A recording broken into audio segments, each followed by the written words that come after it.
অবশেষে স্বপ্নটা পূরণ হয়ে গেল। চলে এলাম কক্সবাজার। কিভাবে কাদের সাথে যাচ্ছি এই নিয়ে থাকছে আজকে ভিডিও। আসসালামু আলাইকুম, কেমন আছেন সবাই? আলহামদুলিল্লাহ আমি অনেক ভালো। আজকে ভিডিওটি শুরু করে দিলাম রাত থেকে। আর কি আমরা কক্সবাজার রওনা হয়েছি রেডি হয়ে। এই তো এখানে সবাই মিলে একসাথে হয়েছি। এখন অনেকে প্রশ্ন থাকতে পারেন, আপু রেডি হয়ে তো বাস স্ট্যান্ডে যাওয়ার কথা, গাড়িতে যাওয়ার কথা, এখানে কেন সবাই এসেছে? কারণ আমাদের কক্সবাজার যাওয়ার জার্নিটা কিন্তু একদম আলাদা। আমরা যাচ্ছি আমার বাবার বাড়ি থেকে আর কি আমার কাকা কাকি কাকাতো ভাই বোন আর কি সবাই মিলে এক বাস কিন্তু যাচ্ছি একসাথে। আমরা যেহেতু টিকিট কেটে যাচ্ছি না, বাস রিজার্ভ করেছি, সিট নিয়ে কিন্তু একটা ঝামেলা হতেই পারে, তাই না? এই জন্য কিন্তু সবাই এক জায়গায় হয়ে লটারি সিস্টেম করেছি। লটারিতে যার যেখানে সিট পড়বে সে সেখানেই বসবে। আর লটারিতে আমার সিট পড়েছিল 3 নাম্বার সিটে। আমার হাজবেন্ড কিন্তু আমাদের সাথে যাওয়ার কথা ছিল, একটু সমস্যার কারণে যেতে পারিনি। আমার মেজো বোন যাওয়ার কথা ছিল, অসুস্থের কারণে কিন্তু যেতে পারেনি। আমাদের বাড়ি থেকে আমি, আমার ছোট বোন, আমার মা, আমার ছেলে যাচ্ছি। এই তো আমার বাবা আমাদেরকে এগিয়ে দেওয়ার জন্য এসেছে, আমার মেজো বোনও কিন্তু এসেছিল। আর এই তো সব মুরব্বীরা কিন্তু সামনে বসে আছে, কারণ এখন বাস ছেড়ে দেবে। বাস ছেড়ে দেওয়ার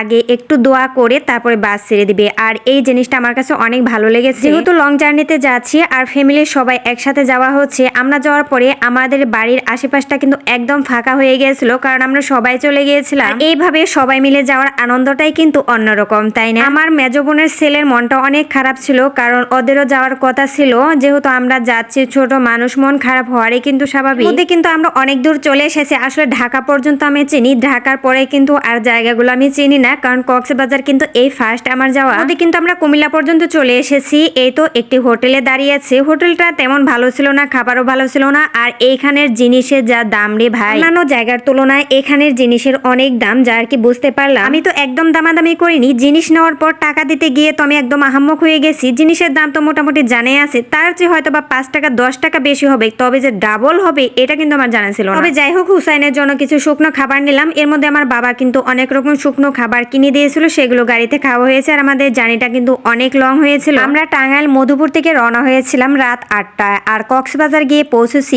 পরের দিন দুপুর 2টায়। বুঝতেই পারতেছেন জার্নিটা কেমন হয়েছে। যেহেতু আমাদের গাড়িটা রিজার্ভ, এই জন্য কিন্তু ড্রাইভারকে বলা হয়েছিল কোনো রিস্ক না নিয়ে আস্তে আস্তে যাওয়ার জন্য। আর গাড়িতে যেহেতু অনেক ছোট ছোট বাচ্চা ছিল, অনেকবার অনেক জায়গায় কিন্তু গাড়ি দাঁড়িয়েছে, এই জন্য কিন্তু এতটা দেরি হয়েছে। তা না হলে কিন্তু এতটা দেরি হওয়ার কোনো প্রশ্নই ওঠে না। ছোট ছোট বাচ্চা নিয়ে এত লং জার্নি করাটা কিন্তু অনেক কষ্টের, তাই না? আর কক্সবাজার আসার স্বপ্ন কিন্তু অনেকদিন যাবতে ছিল, তবে এই স্বপ্নটা যে পূরণ হবে কোনো দিনই ভাবিনি। কারণ কেন জানেন, শুধু স্বপ্ন থাকলেই হয় না, সামর্থ্যটাও থাকতে হয়। তবে এমনিতে যদি আমরা আলাদাভাবে বাসে একা একা আসতাম, তাহলে কিন্তু আমাদের খরচটা অনেক হতো। আর এইভাবে সবাই মিলে এসেছি, এখানে কিন্তু খরচটা আমাদের অনেক কম হয়েছে। আর এই কম খরচের ভিতরেও কিন্তু আমরা অনেক সুযোগ সুবিধা পেয়েছি। যাই হোক, আস্তে আস্তে পরবর্তী সব ভিডিওতে তা জানাবো। এই তো দেখেন আমাদের দুই বোনের অবস্থা, আমরা কিন্তু অনেক টায়ার্ড। এখন কিন্তু হুসাইন এখানে নেই, হুসাইন একদম সামনে গিয়ে বসেছে, কারণ সামনে থেকে দেখতে দেখতে যাবে বলে। জীবনে প্রথম কক্সবাজার যাচ্ছি, এটা ভেবে কিন্তু অনেক ভালো লাগছিল, আনন্দ লাগছিল। তবে হাজবেন্ডের সাথে নেই, এটা ভেবে